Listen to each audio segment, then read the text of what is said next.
Sean from Ace Appliance in Toledo, Ohio.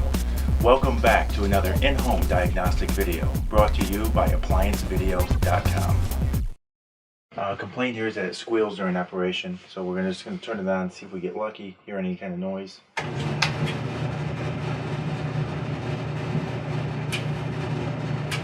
Not really hearing much of anything. Sometimes it takes a while. There we go, we hear some squealing now. Sometimes it takes a little while for it to heat up before it'll make any kind of noise. So I put it on air fluff here just because I don't want it to be too hot so I can't take it apart. I'm a wimp, so my hands are sensitive. And so the fact that we heard the noise, I'm not exactly sure what's making the squeal. I'm going to disassemble the unit, get inside to isolate each component. Alright, I'm just going to start by unplugging it, and then we'll go ahead and take it apart. There are two screws at the bottom of the front panel here. So we'll take out the two Phillips screws back here.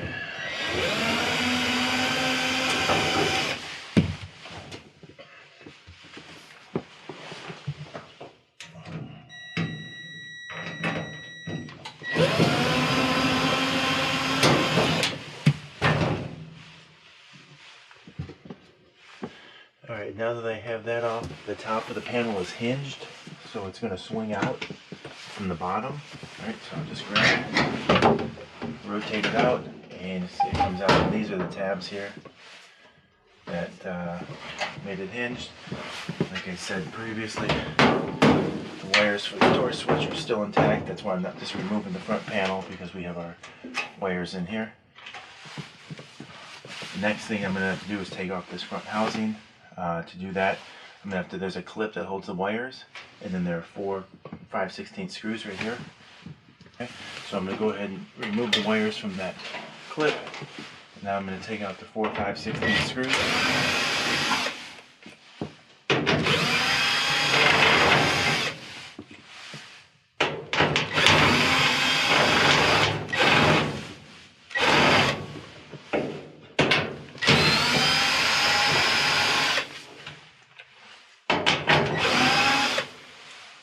Those are out. Now I can grasp this front piece here, and it'll come out. So I'm just going to lift it up and slide it out, and then I can just go ahead and set this to the side. Now I got to unhook the belt, so I'm just going to reach under and move the pulley over, pop it off. Now that the belt's loose, I can go ahead and remove the drum. Good still? Yep. Okay.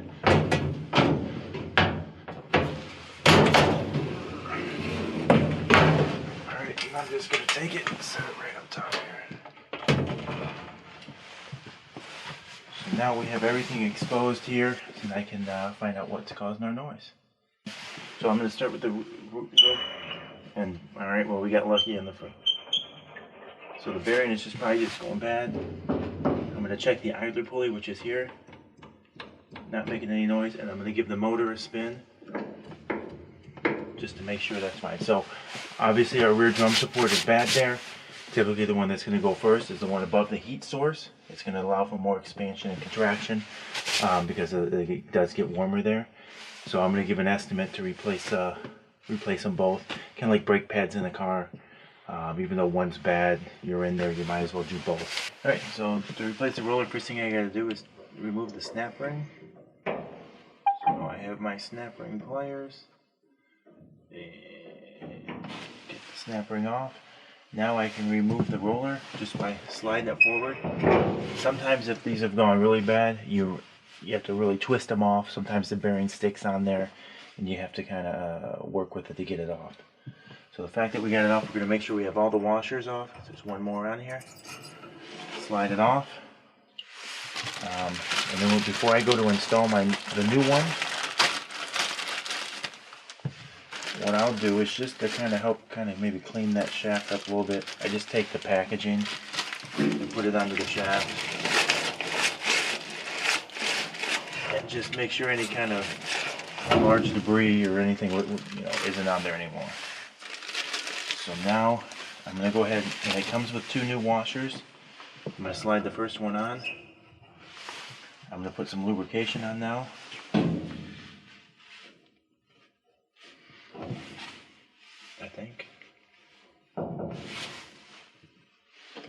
Now I'm going to take our new roller. There's no front or back on this one. It can go in either direction. And put it on there. We got our new other washer. Goes on there. And then we're going to put our snap ring back on. And it goes on the same fashion that it came off. So, and I want to make sure it's seated in there right, that it snaps on. Alright, now we're going to do the exact same thing for the other roller on the other side. Just like the other one, first thing I'm going to start with is my snap ring. So I got it off. Pull the wheel off. Remember to double check for an extra washer. Sometimes they won't be there, that they'll just get ground up over time and there's nothing else to pull off. Go ahead and just make sure the shaft is pretty clean. Go ahead and get our new washer on.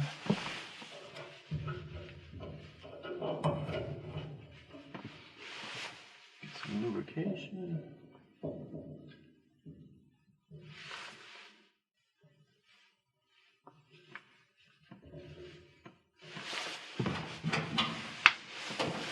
New roller.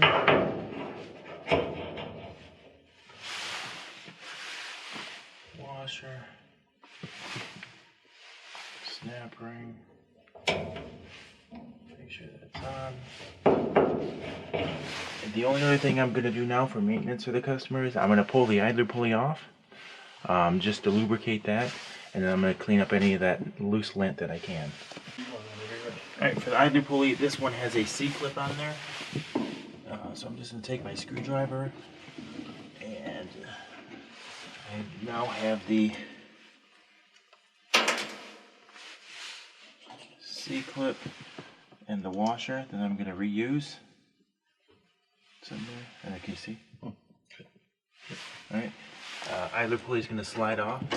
Now on here there is a front and the back, and so you want to make sure it goes back on in the same way you just took it off.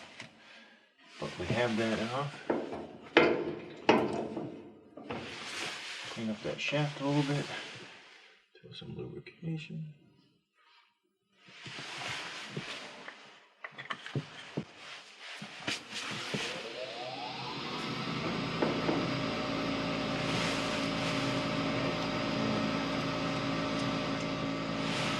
Put our idler pulley back on.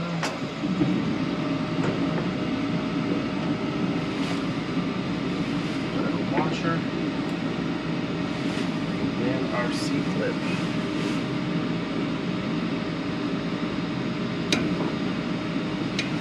Spin it, make sure everything's good. That's good, so now I'm just going to use my hands and clean up all the loose lint.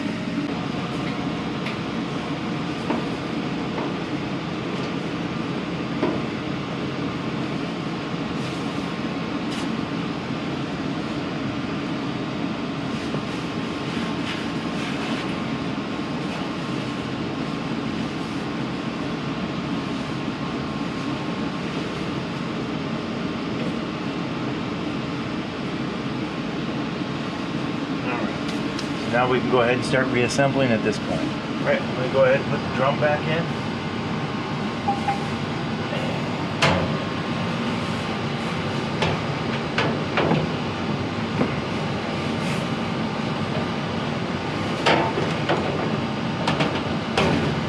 It's just going to sit on those wheels that we just replaced.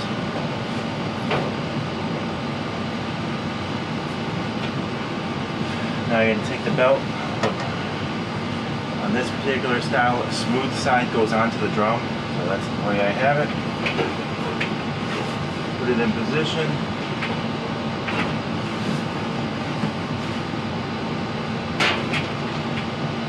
Alright, now I'm going to reach through and go ahead and hook the belt up.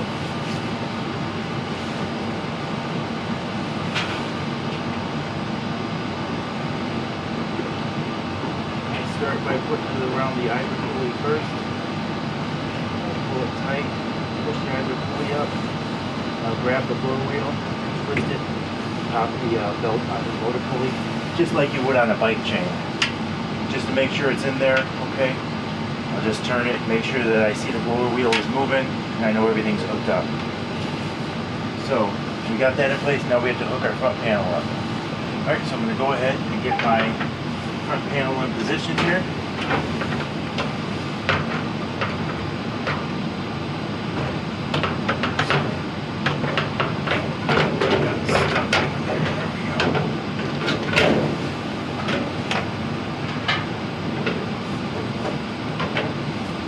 Front panel's in position. Now I have to put the four 5/16 screws in to hold that panel in.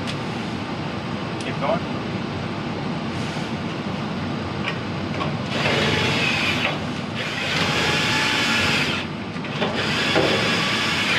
Try.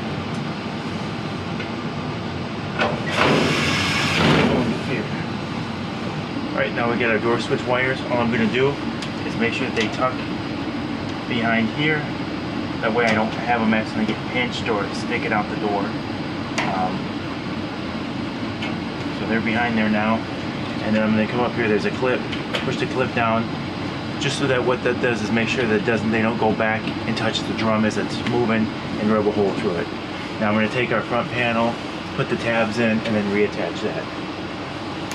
Alright, so I got my tabs. I got to kind of put it at like a 45-degree angle, get the tabs in place like that, and just swing it down.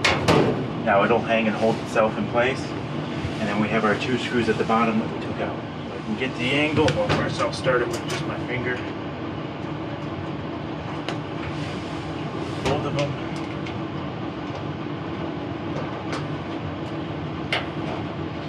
And so I get the angle, I'm just going to lift up slightly so I can get my drill down here. Same for the other side.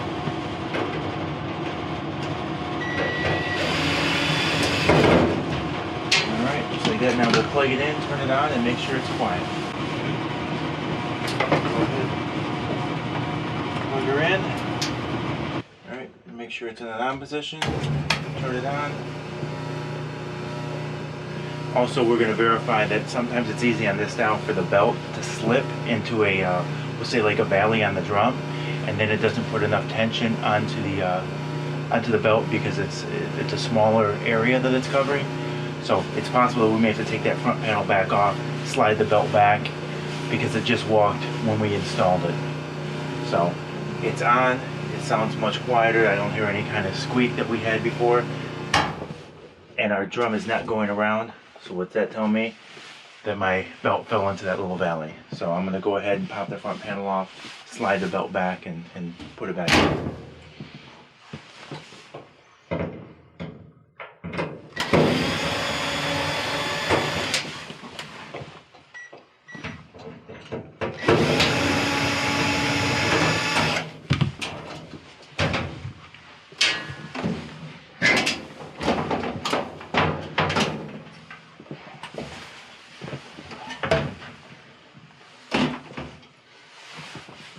Alright, now I'm just going to reach through the opening here, and I can feel it into the groove of that drum, and I'm just pulling it back so it's out.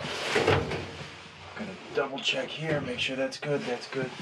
Now I left it plugged in, it's technically going to operate, the clothes may fall out, so I'll just make sure to keep it, and I'm just going to make sure it's going to tumble for me here. So we'll hit start. So obviously it's functioning now. We go ahead and shut it down, put the front panel back on, and then we don't have to worry about the clothes falling out on me. Thank you for watching another quality in-home diagnostic video brought to you by ApplianceVideo.com.